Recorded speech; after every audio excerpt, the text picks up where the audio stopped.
5월 28일 목요일 복 있는 사람 큐티 본문 히브리서 7장 20절에서 28절입니다. 또 예수께서 제사장이 되신 것은 맹세 없이 된 것이 아니니 그들은 맹세 없이 제사장이 되었을 때 오직 예수는 자기에게 말씀하신 이로 말미암아 맹세로 되신 것이라. 주께서 맹세하시고 뉘우치지 아니하시리니 내가 영원히 제사장이라 하셨도다. 이와 같이 예수는 더 좋은 언약의 보증이 되셨느니라. 제사장 된 그들의 수효가 많은 것은 죽음으로 말미암아 항상 잊지 못함이로되 예수는 영원히 계심으로 그 제사장 직분도 갈리지 아니하느니라.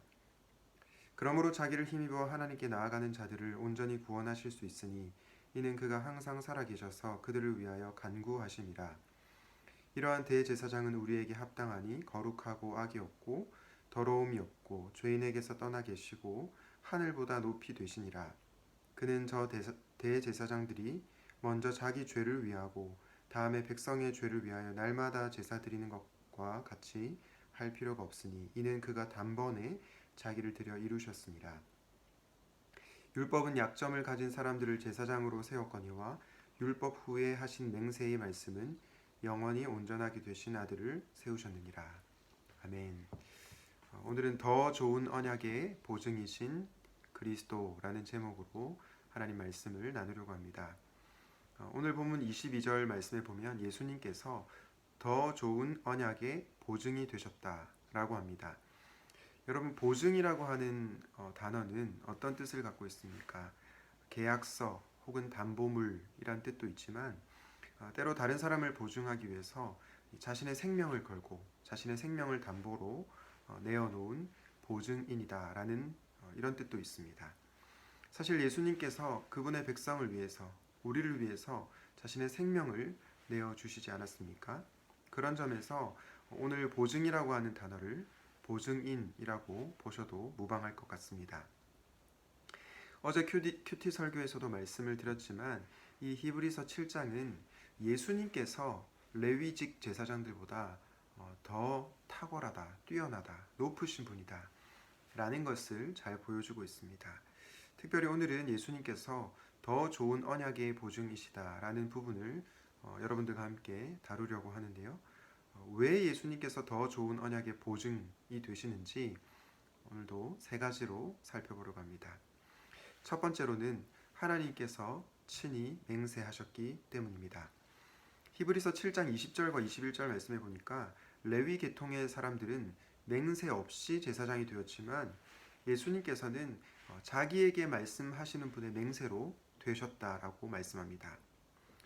여기서 자기에게 말씀하시는 분은 누구십니까? 바로 하나님이시죠.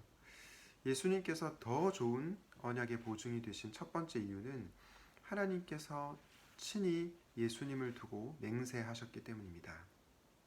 우리가 믿는 하나님은 어떤 분이십니까? 그분이 하신 맹세, 약속을 결코 어기시는 분이 아니시죠. 그분은 언약의 약속에 신실하신 분이십니다. 그런데 예수님께서 하나님의 맹세로 제사장이 되셨다. 이것이 얼마나 확실한 보장입니까? 그렇기 때문에 예수님은 더 좋은 언약의 보증이 되십니다. 예수님께서 더 좋은 언약의 보증이 되시는 두 번째 이유는 예수님의 영원성 때문입니다. 히브리서 7장 23절부터 25절을 다시 한번 보실까요?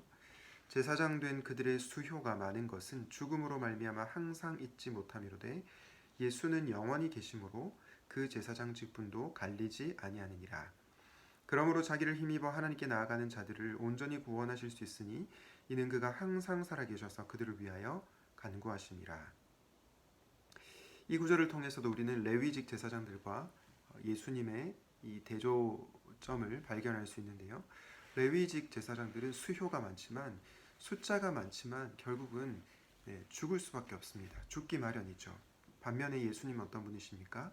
영원히 계시는 분이십니다. 그분은 항상 살아계셔서 그분의 백성을 위해서 간구하시는 분이시죠. 그렇기 때문에 예수님은 그분의 이름을 힘입어 하나님께 나아가는 자들을 온전히 구원하실 수가 있으십니다.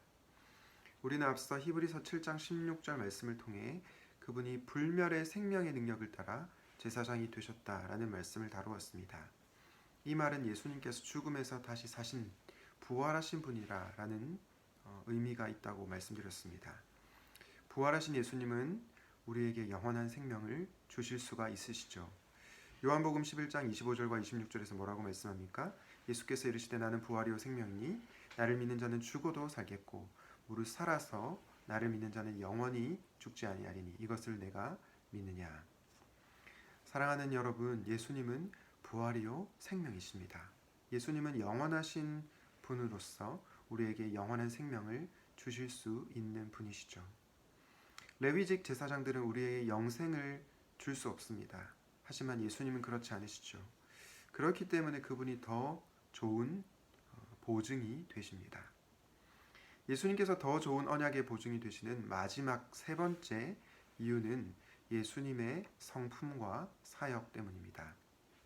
먼저 예수님의 성품 7장 26절 말씀을 보시겠습니다. 이러한 대제사장은 우리에게 합당하니 거룩하고 악이 없고 더러움이 없고 죄인에게서 떠나 계시고 하늘보다 높이 되신이라. 예수님이 어떤 분이라고 묘사합니까? 그분이 거룩하다, 악이 없다, 더러움이 없다라고 얘기합니다. 이 거룩하시다는 말씀은 그분이 하나님을 섬기는 데 있어서 거룩하게 구별되었다라는 말씀이고요. 악이 없다고 하는 것은 그분의 도덕적 성품에 대한 이야기입니다. 그리고 더러움이 없다는 것은 이 제의적으로 정결하다, 깨끗하다라는 의미도 있지만 도덕적으로도 흠이 없다라는 그런 의미를 내포하고 있습니다. 한마디로 예수님은 흠이 없는 온전하신 분이시죠. 거룩하지 않고 악이 있으며 더러운 자들이 동일한 죄인을 어떻게 구원할 수 있겠습니까? 인간 제사장들이 아무리 대단하다고 해도 그들 역시 더럽고 거룩하지 못한 죄인들일 뿐이죠. 그러나 예수님께서는 흠이 없으신 거룩하시고 악이 없으신 분으로 우리를 구원하실 수 있습니다. 그렇기 때문에 예수님께서 더 좋은 언약의 보증이 되시는 겁니다. 27절에서는 그분의 사역에 대해서 말씀을 하고 있는데요. 예수님께서 십자가에서 죽으셨기 때문에 우리는 날마다 동물을 잡는 제사를 드릴 필요가 없죠. 이는 그가 단번에 자기를 드려 이루셨기 때문입니다. 예수님의 십자가 죽음으로 말미암아 우리의 과거의 죄, 현재의 죄, 미래의 죄, 모든 죄가 해결이 되었죠. 그렇기 때문에 그분은 더 좋은 언약의 보증이십니다. 오늘은 예수님께서 왜 더 좋은 언약의 보증이신지를 살펴봤습니다. 첫째, 하나님께서 친히 맹세하셨기 때문이죠. 둘째, 예수님의 영원성 때문입니다. 셋째, 예수님의 성품과 사역 때문입니다. 우리가 어떤 거래를 할 때 내가 이 제품을 보장한다, 보증한다 라는 말을 들으면 그 사실을 신뢰하게 되죠. 그런데 이 보장한다고 말을 하는 이가 믿었지 않다면 우리는 그 사람의 말을 신뢰하기 힘들 겁니다. 그런데 우리가 믿는 예수님은 어떤 분이십니까? 그분은 하나님의 맹세로 제사장이 되신 분이고 영원한 분이시며 거룩하지만 십자가에서 저와 여러분의 죄를 위해서 죽으신 영원한 제사를 드리신 분이십니다. 한마디로 말해서 예수님은 우리가 믿을 수 있는 분이시죠. 그렇기 때문에 우리는 그분 안에 있을 때 이 세상 가운데서도 구원에 대한 확신과 자신감을 가지고 담대하게 살아갈 수 있는 것입니다. 그리고 예수님을 힘입어 하나님 앞으로 담대하게 나아갈 수 있는 것입니다. 저는 여러분들이 더 좋은 언약의 보증이신 예수님을 믿고 구원에 있어서 확신을 가지고 두려워하지 않고 살아가시기를 바랍니다. 그리고 더 좋은 언약의 보증이 되신 예수님께 찬양과 감사를 올려드릴 수 있으면 좋겠습니다. 믿었지 않은 사람을 믿지 마시고요. 우리의 구원에 확실한 보증이 되시는 우리 예수님을 믿고 살아가시기를 주님의 이름으로 축원드립니다. 기도하겠습니다. 감사하신 주님, 더 좋은 언약의 보증이신 예수님 안에서 우리가 담대한 신자로 확신을 가진 신자로 살아가게 하여 주시옵소서. 우리에게 정말로 영원한 생명을 주시기 위해서 십자가에서 죽으신 그분의 사랑을 알고 그분의 그 은혜에 감사하며 우리가 그분을 높이며 또 그분을 닮아가는 삶을 살아갈 수 있도록 인도하여 주시옵소서. 더 좋은 언약의 보증이신 예수님의 이름으로 기도드립니다. 아멘.